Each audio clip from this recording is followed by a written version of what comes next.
So hi guys, welcome back to our channel. మనం ఈరోజు వీడియోలో మోడర్న్ ఫార్మాస్యూటికల్ అనలిటికల్ టెక్నిక్ సబ్జెక్ట్లో ఇంట్రొడక్షన్ చెప్తాను. అంటే బేసిక్ ఇన్ఫర్మేషన్ చెప్పడానికి ట్రై చేస్తాను. ఓకేనా? వీడియో వరకు చూడడానికి ట్రై చేయండి. సో మీకు కొంచెం ఆ సబ్జెక్ట్ పైన కొంచెం నాలెడ్జ్ వస్తుంది, ప్లస్ మనకు కొంచెం క్లారిటీ ఉంటుంది అసలు సబ్జెక్ట్ ఎలా డీల్ అవుతుంది ఏంటి అని. అండ్ ఎలా చదవాలి, ఎలాంటి క్వశ్చన్స్ వస్తాయి, ఎంతవరకు చదవాలి, కంప్లీట్గా సిలబస్లో మెయిన్ కాన్సెప్ట్స్ ఏంటో చెప్పడానికి ట్రై చేస్తాను. ఓకేనా? సో స్కిప్ చేయకుండా లాస్ట్ వరకు చూడండి. ఫస్ట్ ఏంటంటే మనం ఆల్రెడీ బీ ఫార్మసీ 7th సెమిస్టర్లో మనకి యూవి స్పెక్ట్రోస్కోపీ ఇన్స్ట్రుమెంటల్ అనాలిసిస్ సబ్జెక్ట్లో ఆల్రెడీ మనకు యూవి స్పెక్ట్రోస్కోపీ ఉంది కదండి. Same to same subject. అంటే మీరు ఆ సబ్జెక్ట్ చదివినట్టయితే మోడర్న్ ఫార్మాస్యూటికల్ అనలిటికల్ టెక్నిక్లో 70% సిలబస్ అనేది ఆ సేమ్ రిలేటెడ్గానే ఉంటుంది. ఓకేనా?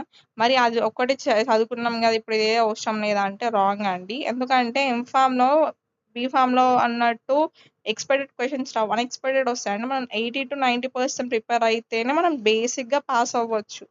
అంతేగాని ముందే నేను 40% చదువుకొని వెళ్తా, 40 బీఫామ్లో చదివినట్టు అంటే ఎంఫామ్ అన్ఎక్స్పెక్టెడ్ కాబట్టి కష్టం. సో ఈరోజు మీ వీడియోలో మీకు ఇంతవరకు క్లారిటీ వస్తుందని అనుకుంటున్నాను. సో వీడియోలోకి వెళ్ళిపోదాం. మనం ఒక పర్సన్ ఉన్నారు, సోర్స్ ఆఫ్ రేడియేషన్ అనేది స్టార్ట్ అయిన తర్వాత మనం దీన్ని ఏమంటాం? యూవి విజబుల్ స్పెక్ట్రోస్కోపీ అని అంటాం కదా. సో యూవి విజబుల్ స్పెక్ట్రోస్కోపీ అంటే పర్సన్ ఉన్నారు, సోర్స్ ఆఫ్ రేడియేషన్ ఉన్న తర్వాత అదనేది, ఆ రేడియేషన్ అనేది, రేస్ అనేవి పాస్ అవుతాయి. ఎటు పాస్ అవుతాయి? ఎంట్రీ గేట్ నుండి ఎగ్జిట్ గేట్కి పాస్ అయిపోతాయి. డిటెక్టర్కి ఎలా వెళ్తాయి అంటే ఎంట్రీ గేట్స్ నుండి ఎగ్జిట్ గేట్కి వెళ్తాయి. అయితే ఈ రేడియేషన్స్ అనేటి సోర్స్ ఆఫ్ రేడియేషన్ నుంచి పాస్ అయినప్పుడు ఫస్ట్ ఎంట్రీ గేట్కి వెళ్ళిన తర్వాత ఒక ప్రిజంకి వెళ్తాయి. వెళ్ళిన తర్వాత అది ఇలా వెళ్ళిన తర్వాత డిస్పర్స్ అవ్వడానికి ట్రై చేస్తాను, క్రాస్ అవ్వడానికి ట్రై చేస్తుంది. ఆల్రెడీ బేసిక్ ఇన్ఫర్మేషన్ అందరికీ తెలుసు. దీన్ని మనం మోనోక్రోమోమీటర్ దాటిన తర్వాత ఎగ్జిట్ అవుతాయి. ఎగ్జిట్ అయిన తర్వాత వచ్చిన లైట్ అనేది ఒక శాంపుల్లోకి వెళ్ళిపోతుంది. అప్పుడు మనకి శాంపుల్స్లో బబుల్స్ ఫార్మేషన్ అనేది జరుగుతుంది. అయితే ఈ శాంపుల్ని మనం ఏమంటాం? శాంపుల్ హోల్డర్ అని అంటాం, లేకపోతే కుకేట్ అని అంటాం. ఓకేనా? దాని తర్వాత ఏమైపోతాయి అంటే ఈ ట్రాన్స్మిటెడ్ లైట్ అనేది ఏదైతే ఉందో డిటెక్టర్కి వెళ్తాయి. వెళ్ళిన తర్వాత పిఎంటీకి వెళ్తాయి. అంటే ఫార్మాస్యూటికల్ మోడర్న్ టెక్నిక్ని అని పిలుస్తాం మనం. ఓకేనా?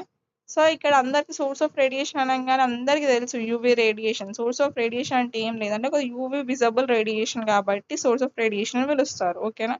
సో సోర్స్ ఆఫ్ రేడియేషన్ అన్నారు కదా, మరి టూ ఎంత ఉంటుంది అంటే అందరికీ తెలిసిన basic information, basic knowledge 200 to 800 nanometre source of radiation UV visible radiation అని పిలుస్తాం. 200 to 800 కాబట్టి 2 to 4 అనేది యూవీ విజబుల్ అంటారు, 4 to 800 అనేది విజబుల్ స్పెక్ట్రోస్కోపీ అని అంటారు. ఓకేనా? ఇంతవరకు క్లారిటీ వచ్చింది కదా. సో మీకు ఆల్రెడీ చెప్పాను కదా అండి, అస్సలు పాసిబుల్ కాదు మీరు 40% చదువుకొని వెళ్తే. కాబట్టి 80 to 90% చదవడానికి ట్రై చేయండి. సో 60% అయితే బీఫామ్ సిలబసే ఉంటుంది, 40% కొత్తగా యాడ్ అవుతాయి. కాకపోతే చదువుకొని వెళ్ళడం చాలా బెటర్.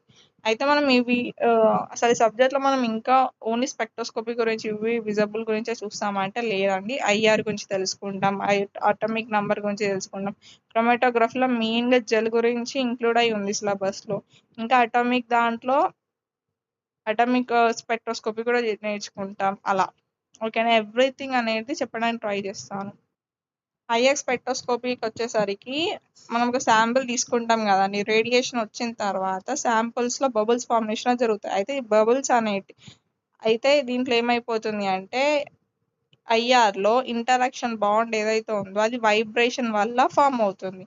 ఓకే, శాంపుల్ హోల్డర్ కదా, మరి ఫంక్షనల్ గ్రూప్ ఎలా డిటెక్ట్ చేస్తామంటే ఏవైతే వాటర్ ఉంటుందో అది ఫంక్షనల్ గ్రూప్, ఏదైతే స్ట్రక్చర్ ఎలా డిటర్న్ చేస్తామంటే స్ట్రక్చర్ కంపౌండ్ ద్వారా చేస్తాం.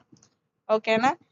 ఈ శాంపుల్ ద్వారా అంటే మనం ఐఆర్ స్పెక్ట్రోస్కోపీ ఎట్లా ఫైండ్ చేస్తామంటే ఈ వైబ్రేషన్ ఫ్రీక్వెన్సీ ద్వారానే ఈ స్పెక్ట్రోస్కోపీ వాల్యూ ఫైండ్ అవుట్ చేయడానికి పాసిబుల్ అవుతుంది.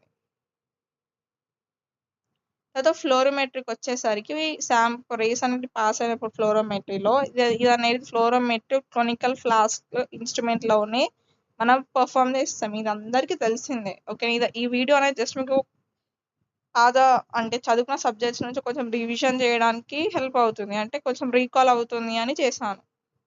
సో శాంపుల్ ఉంటుంది కదండి, క్లినికల్ ఫ్లాస్క్లోనే చేస్తాం. అయితే ఈ శాంపుల్లో లేకపోతే సబ్స్టెన్స్ అంటాం కదా, ఇది అనేది అబ్జర్వ్ చేసుకుంటుంది లైట్ని, ఇంకా మూవ్స్. జిఎస్ అంటే ఏంటి, గ్రౌండ్ స్టేట్ నుండి ఎగ్జిస్ట్ స్టేట్కి ఏవైతే లైట్ ఉందో అది లైట్ అంతా ఫ్లోరోమెట్రీలో అబ్జర్వ్ చేసుకుంటుంది. ఓకేనా. సో ఇక్కడ మనం ఏం క్యాలిక్యులేట్ చేస్తామంటే ఇన్సెంటిటీ ఆఫ్ లైట్ని మెజర్ చేయడానికి ఫ్లోరోమెట్రీ యూస్ అవుతుంది. ఓకేనా. తర్వాత ఏంటి అంటే నార్మల్ జిఎస్ అంటే గ్రౌండ్ స్టేట్, ఈఎస్ అంటే ఎగ్జిస్టింగ్ కదా. సో ఫ్లోరోమెట్రీ మనము గ్రౌండ్ స్టేట్లో ఉన్న పార్టికల్ అనేది ఎగ్జిస్ట్ స్టేట్కి ఎలా చేంజ్ అవుతుందో తెలుసుకుంటాం. సో ఇంకేంటంటే గ్రౌండ్ స్టేట్కి ఎగ్జిస్ట్ స్టేట్కి మెయిన్ డిఫరెన్స్ ఎంత ఉంది అంటే ఎందుకు స్టెబిలిటీ ఎలా ఎక్కువ అవుతుంది తక్కువ అవుతుంది అంటే స్టెబిలిటీ ద్వారంగా అవుతుంది అని మళ్ళీ మనం ప్రూవ్ చేస్తాం. మనము సర్టెన్ ప్లేస్కి వెళ్ళాం లేకపోతే సర్టెన్ ఫంక్షన్కి వెళ్ళాం, ఇంటి నుంచి వెళ్తున్నాం కదా ఫంక్షన్కి, వెళ్ళేటప్పుడు ఎలా వెళ్తున్నాం ఎక్సెట్రా అన్ని ఎలా చూసుకుంటాము, ఇన్ ద సేమ్ వే వచ్చేటప్పుడు అలానే చూసుకుంటాం కదా. సో ఫ్లోరోమెట్రీ కూడా ఇప్పుడు ఏం చేస్తుంది అంటే గ్రౌండ్ స్టేట్ నుండి ఎగ్జిస్ట్ స్టేట్కి ఎలా వెళ్తుందో ఎగ్జిస్ట్ స్టేట్ నుండి గ్రౌండ్ స్టేట్ కూడా అలానే వస్తుంది అని మనకి ప్రూవ్ చేస్తుంది. సో ఫ్లేమ్ ఎమిషన్ అన్న, అటామిక్ ఎమిషన్ అన్న, అటామిక్ అబ్జర్ప్షన్ స్పెక్ట్రోస్కోపీ అన్న ఒకటే. ఫ్లేమ్ ఎమిషన్ అన్న అటామిక్ ఎమిషన్ అన్న ఒకటే అన్నాం కదా. సో ఫ్లేమ్కి atomic same. Atomic absorption spectroscopy దీని గురించి కొంచెం మనం ఇన్డెప్త్గా అంటే ఎలా యూజ్ అవుతుందో చూద్దాం. ఓకేనా. సో ఇదనేది అంటే ఈ ఎమిషన్స్ అనేటి ఎలిమెంట్ డిటెక్ట్ చేయడానికి యూజ్ చేస్తాయి. సో ఎలిమెంట్ అన్నాం కదా, ఎలాంటి ఎలిమెంట్ అంటే పీడీగా పీటీగా అవి డిటెక్ట్ చేయడానికి యూజ్ చేస్తారు. ఇక్కడ శాంపుల్ సొల్యూషన్ ఒకవేళ ఎలిమెంట్ అనేది ప్రజెంట్ అయి ఉంటే అది ఎంత క్వాంటిటీలో ఎగ్జిట్ అయ్యిందో తెలుసుకుంటాం. ఇంకా ఇది దేనికి యూజ్ చేస్తుంది అని అంటే ఐడెంటిటీ చేయడానికి, అంటే ఎలిమెంట్స్ ఎంత ఉన్నాయి ఎంత క్వాంటిటీ ఉన్నాయో చెప్పడానికి ఈ ఎమిషన్ అనేది యూజ్ చేస్తారు. ఓకే, ఎలిమెంట్స్ అన్నాం కాబట్టి పీడి అండ్ పీటీ అంటే ఐరన్ గా జింక్ అన్నట్టు. తర్వాత ఏంటంటే ఇందులో మీకు 2 ఫ్లేమ్స్ అనేటివి ఉంటాయి, ఒకటి ఎల్లో ఫ్లేమ్ అని ఒకటి రెడ్ ఫ్లేమ్ అని. ఎల్లో ఫ్లేమ్ని మనం సోడియం తోటి పిలుస్తాం, రెడ్ ఫ్లేమ్ని మనం ఎల్ఐ అంటే లిథియం కదా, సో లిథియం తోటి పిలుస్తాం. సో దీని గురించి ఇన్డెప్త్ ఉంటుంది. దాని తర్వాత ఎన్ఎంఆర్ ఫుల్ ఫామ్ ఏంటి, న్యూక్లియర్ మ్యాగ్నెటిక్ రిసోనెన్స్. ఓకేనా. ఇది అనేది ఒక ప్రోటీన్ స్ట్రక్చర్ని డిటర్మైన్ చేయడానికి యూజ్ చేస్తారు. సో ఇది అనేది చాలా డిఫరెంట్ ఇండస్ట్రీలో యూజ్ చేస్తారు. ఇంక ఇది అనేది బయాలజికల్ ల్యాబ్. సో ఇండస్ట్రీలో ఎలా యూజ్ చేస్తారంటే కెమికల్గా ఇంకా మెడికల్ పర్పస్కి యూజ్ చేస్తారు. సో కెమికల్ ఎట్లా యూజ్ చేస్తారంటే స్ట్రక్చర్ కంపౌండ్ని ఫైండ్ అవుట్ అనే దాని గురించి డిటర్మైన్ చేయడానికి, మెడికల్లో అయితే ఎంఆర్ఐ మెషిన్ని డిటెక్ట్ చేయడానికి యూజ్ చేస్తారు. ఓకేనా. తర్వాత టైప్స్కి వచ్చేసరికి అసలు మన ఎన్ఎంఆర్ ఎన్ని టైప్స్ ఉంటుందంటే అందరికి తెలుసు 3 టైప్స్ ఉంటుందని, హెచ్ఎన్ఎంఆర్, C13NMR, FTNMR. ఓకేనా. తర్వాత మాస్ స్పెక్ట్రోస్కోపీ అండి. మాస్ స్పెక్ట్రోస్కోపీ అనేది ఫస్ట్ ఇది అనేది శాంపుల్ని ఇంజెక్ట్ చేస్తాం. ఇంజెక్ట్ చేసిన తర్వాత అయోనిక్ బీమ్ వరకు వెళ్ళిన తర్వాత అయోనిక్ బీమ్ అనేది బ్రేక్ అవుతుంది. ఈ బ్రేక్ అవ్వడం వల్ల అంటే బ్రేక్ అంటే ఏంటి, అయోనైజేషన్ అనేది ఫామ్ అవుతుంది. అయోనైజేషన్ ఫామ్ అయినప్పుడు క్లోరిన్ ఇంకా అంటే పాజిటివ్ ఎలిమెంట్స్ ఇంకా నెగిటివ్ ఎలిమెంట్స్ అనేవి డిస్పోజ్ అయిపోతాయి, అంటే ప్రోటాన్స్ ఎలక్ట్రాన్స్ రెండు సపరేట్ అయిపోతాయి. సో మాస్ స్పెక్ట్రోస్కోపీని మనం అనలిటికల్ టెక్నిక్ అని కూడా పిలుస్తాం. తర్వాత ఇందులో ఏమైపోతుంది అంటే శాంపుల్ అనేది సపరేట్ అవుతుంది బేస్డ్ ఆన్ ఇట్స్ మాస్ ఇంకా ఛార్జ్ రేషియో వల్ల సపరేట్ అయిపోతుంది. తర్వాత ఏంటంటే డిఫరెంట్ లాస్ట్కి ఇప్పుడు ఈ స్పెక్ట్రోస్కోపీ యూజ్ చేసినాం అనుకోండి, మనకు గ్రాఫ్ ఎలా ఫామ్ అవుతుందంటే ఇట్లా డిఫరెంట్ పీక్ అనేది ఫామ్ అవుతుంది. ఓకేనా. అంటే డిఫరెంట్గా పీక్ అనేది ఫామ్ అవుతుంది, ఇట్లా కాకుండా పీకే కాకపోతే ఇట్లా ఫామ్ అవుతుంది. తర్వాత వచ్చేసరికి క్రోమాటోగ్రఫీ అండి. క్రోమాటోగ్రఫీ అందరికీ తెలిసిందే, ఇది ఒక సపరేషన్ టెక్నిక్ అని పిలుస్తాం. ఇది అనలిటికల్ టెక్నిక్ మాస్ స్పెక్ట్రోస్కోపీ అంటే. క్రోమాటోగ్రఫీ అంటే సెపరేషన్ టెక్నిక్. ఈ సెపరేషన్ టెక్నిక్ అనేది ఇప్పుడు మనకు ఒక ఛాంబర్ ఉన్న తర్వాత అందులో మనకి డిఫరెంట్ కంపౌండ్స్ ఉన్నాయి. 4 డిఫరెన్సెస్ ఉన్నాయి అనుకోండి. మిక్చర్ ఆఫ్ కంపౌండ్ అని పిలుస్తాం. అయితే ఇదనేది సింగిల్ అంటే ఇలా ఉన్నదాన్ని ఇప్పుడు మొత్తం ఈ బౌల్‌లో ఏమేమి ఉన్నాయి చెప్పండి?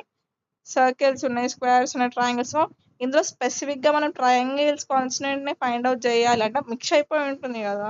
సో దాన్ని ఫైండ్ అవుట్ చేయడానికి మనం క్రోమాటోగ్రఫీ మెథడ్ అనేది యూజ్ చేస్తాం. సో ఇందులో మనకి 2 ఫేజెస్ ఉంటాయి. మొబైల్ ఫేస్ ఇంకా స్టేషనరీ ఫేస్. మొబైల్ ఫేస్ అంటే ఏవైతే మూవబుల్ ఉన్నాయో దాన్ని మొబైల్ ఫేస్ అని అంటాం. స్టేషనరీ ఫేజ్ అంటే నాన్ మూవబుల్ ఫేజెస్. ఓకేనా? అయితే ఇందులో ఏంటంటే 4 టైప్స్ ఉంటాయి కదండి. హై పర్ఫార్మెన్స్ లిక్విడ్ క్రోమాటోగ్రఫీ అంటాం, అయనిక్ క్రోమాటోగ్రఫీ, ఎక్స్టెన్స్ క్రోమాటోగ్రఫీ అంటాం, గ్యాస్ క్రోమాటోగ్రఫీ, ఇంకా అఫినిటీ క్రోమాటోగ్రఫీ. ఈ 4 క్రోమాటోగ్రఫీస్ అనేవి చాలా ఇంపార్టెంట్. ఇవి దీని గురించి డెప్త్గా సిలబస్లో ఆల్రెడీ చెప్పారు. ఓకేనా? సో ఇంకా జెల్ క్రోమాటోగ్రఫీ. సో ఈ అన్ని క్రోమాటోగ్రఫీస్ ఆల్రెడీ మనం చదివాం. మళ్ళీ ఒకసారి రివిజన్ చేసుకోవడానికి ట్రై చేద్దాం. ఓకేనా? ఫర్దర్గా తర్వాత వచ్చేసరికి ఎలక్ట్రోఫోలసిస్ అండి. ఇది అనేది ఒక ల్యాబ్ టెక్నిక్. ఇది ఏం చేస్తుందంటే దీన్ని మనం సపరేషన్ టెక్నిక్ అని కూడా అంటాం. దీన్ని ఏమంటాం మనము మాస్ సపరేషన్ టెక్నిక్ అంటాం. ఇందులో అనలిటికల్ టెక్నిక్ కదా. సో దీన్ని ఇక్కడ కూడా మనము సపరేషన్ టెక్నిక్ అంటాం. అంటే క్రోమాటోగ్రఫీ లాగానే ఉంటుంది సేమ్. ఇది ఓన్లీ ల్యాబ్లలోనే యూజ్ చేస్తే కాబట్టి ల్యాబొరేటరీ టెక్నిక్ అంటాం. సో ఎలక్ట్రోఫోరోసిస్ అనేటి ఎందుకు యూజ్ చేస్తారంటే ఒకవేళ ఎలక్ట్రిక్ ఛార్జ్ అనేది సపరేట్ చేయాలి మాలిక్యూల్స్ నుంచి అన్నప్పుడు. ఎలాంటి మాలిక్యూల్స్ అంటే డిఎన్ఏ, ప్రోటీన్, ఆర్ఎన్ఏ ఇవన్నీ మాలిక్యూల్స్ ఉన్నాయి కదా. ఈ అన్ని మాలిక్యూల్స్ని సపరేట్ చేయడానికి ఎలక్ట్రికల్ ఛార్జ్ తోటి మనం అప్పుడు ఈ ప్రాసెస్ అనేది యూజ్ చేస్తాం. ఎలక్ట్రోఫోరోసిస్ అంటే ఓన్లీ ఎలక్ట్రికల్ ఛార్జ్ యూజ్ చేసుకుంటే సపరేట్ చేయడం. ఓకేనా? మరి ఈ డిఎన్ఏ, ఆర్ఎన్ఏ ఇంకా ప్రోటీన్ ఉంది కదా, ఇవనేది ఒక బయాలజికల్ మాలిక్యూల్స్ అండి. బయాలజికల్ మాలిక్యూల్స్ అని అందరికీ తెలుసు. ఇవన్నీ ఆల్రెడీ ఒక షేప్, ఒక సైజ్, ఒక కలర్లో ఉండేటివి బయాలజికల్ మాలిక్యూల్స్ అని అంటాం. అయితే ఇప్పుడు ఎలక్ట్రోఫోరోసిస్లో ఏమైపోతుందంటే ఇందులో చాలా టైప్స్ ఉన్నాయి. ఇవన్నీ టైప్స్ ఏంటి? Paper electrophoresis, gel, capillary, zone, moving boundary and isoelectric focusing. ఇవన్నీ ఎలక్ట్రోఫోరోసిస్లో టైప్స్ అండి. తర్వాత ఏంటంటే ఎక్స్రే క్రిస్టలోగ్రఫీ అని అంటారు. అయితే ఇది కూడా ఇంకో టెక్నిక్ కదా. ఈ టెక్నిక్ అనేది ఎందుకు యూజ్ చేస్తారంటే ఎక్స్రేస్ని ప్రొడక్షన్ చేయడానికి అంటే డిఫరెంట్ ఎక్స్రేస్ మెథడ్స్ అనేవి ఇందులో ఉంటాయి. అయితే ఇది అనేది ఎందుకు డిటర్మైన్ చేస్తా అంటే 3D అటామిక్ స్ట్రక్చర్ అనేది ఫామ్ అవుతుంది ఆఫ్ మాలిక్యూల్. బారిక్స్ లాకి వచ్చేసరికి నెక్స్ట్ మనకి ఇందులో సిలబస్లో మెన్షన్ చేసి ఉంది. కాకపోతే ఈ బారిక్స్ లా అనేది ఎక్స్రే కిందనే వస్తుంది. సో అప్పుడు డిస్కస్ చేద్దాం. నెక్స్ట్ వచ్చేసరికి పొటెంటోమెట్రీ అండి. పొటెంటోమెట్రీ మనకు ఆల్రెడీ ఫస్ట్ ఇయర్లో ఫార్మాస్టికల్ అనాలిసిస్లో 5th యూనిట్లో ఆల్రెడీ మెన్షన్ చేసి ఉంది. మీ కాబట్టి చాలామంది చదివినట్టయితే ఇంకోసారి రికాల్ అయినట్టు ఉంటుంది. సో చిన్న చెప్పడానికి ట్రై చేస్తాం. పొటెంటోమెట్రీ అంటే ఏం లేదండి, ఇది అనేది అనలిక్ కాన్సన్ట్రేషన్ మెజర్ చేస్తాం కదా, ఆ మెజర్ చేయడానికి మనం పొటెంటోమెట్రీ అని అంటాం. ఇక్కడ ఏమంటున్నారంటే ఇది అనేది మెజర్ చేస్తుంది concentration of analyte in solution by measuring potential difference ఎంత ఉంది ఎలక్ట్రాన్స్ కి మధ్యలో అని. ఇప్పుడు శాంపుల్ ఉంది కదండి, 2 ఎలక్ట్రాన్స్ ఉన్నాయి, రిఫరెన్స్ ఎలక్ట్రాన్ ఉంది అండ్ ఇండికేట్ ఎలక్ట్రాన్స్ ఉన్నాయి. ఇవి రెండు ఉన్నప్పుడు ఈ రెండుటి మధ్యలో డిఫరెన్స్ ఎంత ఉందో ఫైండ్ చేయడానికి ఇప్పుడు పొటెంటోమెట్రీని యూజ్ చేస్తాం. అయితే ఇంకేమంటున్నా అంటే ఏ శాంపుల్ అయితే ఉందో ఆ శాంపుల్ కాన్సన్ట్రేషన్ ఫైండ్ అవుట్ చేయడానికి, సొల్యూట్ ఫైండ్ అవుట్ చేయడానికి, లేకపోతే అనలిటిక్ కాన్సన్ట్రేషన్ ఫైండ్ అవుట్ చేయడానికి మనకి మెథడ్ అనేది యూజ్ అవుతుంది. తర్వాత ఏంటంటే మనం డిఫరెన్స్ ఫైండ్ అవుట్ చేయడానికి అన్నాం కదా. సో ఆల్రెడీ మనకి ఎంత డిఫరెన్స్ ఉందో తెలిసిన తర్వాత ఇంకా కాన్సన్ట్రేషన్ ఎంత ఉందో తెలుసుకోవడానికి కూడా మనము ఈ మెథడ్ని ఫాలో అవుతాం. తర్వాత వచ్చేసరికి లాస్ట్ అండి, ఆల్మోస్ట్ వీడియో ఎండ్కి వచ్చేసింది. సో థర్మల్ టెక్నిక్స్ కూడా మనకి సిలబస్లో ఉంది. సో అసలు థర్మల్ టెక్నిక్స్ అంటే ఏంటంటే ఇందులో మనకి only 4 types of thermal techniques ఉన్నాయి. అందులో first one differential thermal analysis, DTA అంటాం, డిఎస్సి, డిడిటిఏ, టీజీఏ. సో ఇవన్నీ 4 మెథడ్స్ అనేటివి అనలిటిక్ మెథడ్లో ఫిజికల్గా ఇంకా కెమికల్గా ప్రాపర్టీ ఆఫ్ మెటీరియల్ని మెజర్ చేయడానికి యూజ్ అవుతాయి. అయితే గాయ్స్ ఏంటంటే మోడర్న్ ఫార్మాస్యూటికల్ టెక్నిక్స్ నేను కంప్లీట్‌గా ఎంఫామ్ ఫస్ట్ ఇయర్ ఫస్ట్ సెమ్‌కి ఎన్ని టాపిక్స్ ఉన్నాయో అన్ని టాపిక్స్ స్టెప్ బై స్టెప్ రెగ్యులర్‌గా అప్లోడ్ చేయడానికి ట్రై చేస్తా. సో, మీరు డే అంతా బిజీ ఉన్నా పర్లేదు. ఎవ్రీ డే 7 పీఎంకి మన ఛానల్‌లో కొత్త వీడియో అప్లోడ్ చేస్తాను. సో, ఒకసారి మన ఛానల్ డైలీ విజిట్ చేయండి. లైక్ ఎందుకంటే ఫర్దర్‌గా ఎన్ని డౌట్స్ ఉన్నా ఒకవేళ మిస్ అయినా గానీ మీకు క్లారిటీ వస్తుంది. అండ్ మన ఛానల్‌లో ఎంఫామ్ అన్ని సబ్జెక్ట్స్ తెలుగులో ఎక్స్‌ప్లెయిన్ చేయడానికి ట్రై చేస్తా. కాబట్టి సబ్స్క్రైబ్ చేసుకోండి. రెగ్యులర్‌గా మన ఛానల్‌ని విజిట్ చేయండి. సో దట్ నేను కొత్త వీడియోస్ అప్లోడ్ చేసినప్పుడు మీరు వినడానికి పాసిబుల్ అవుతుంది. ఓకేనా? ఇంత ఎఫర్ట్స్ పెట్టి, టైం పెట్టి వీడియో చేస్తున్నందుకని ఒక లైక్ చేయండి. Not only in first sem, కంప్లీట్‌గా ఫార్మసీ అన్ని డిపార్ట్మెంట్స్ ఒకవేళ మీకు నోట్స్ కావాలి అనుకున్నా గాని సబ్స్క్రైబ్ చేయండి. మీకు ఫర్దర్‌గా ఏ టాపిక్ పైన డౌట్ ఉంటే కామెంట్ చేయండి. వీడియో చేయడానికి ట్రై చేస్తాను.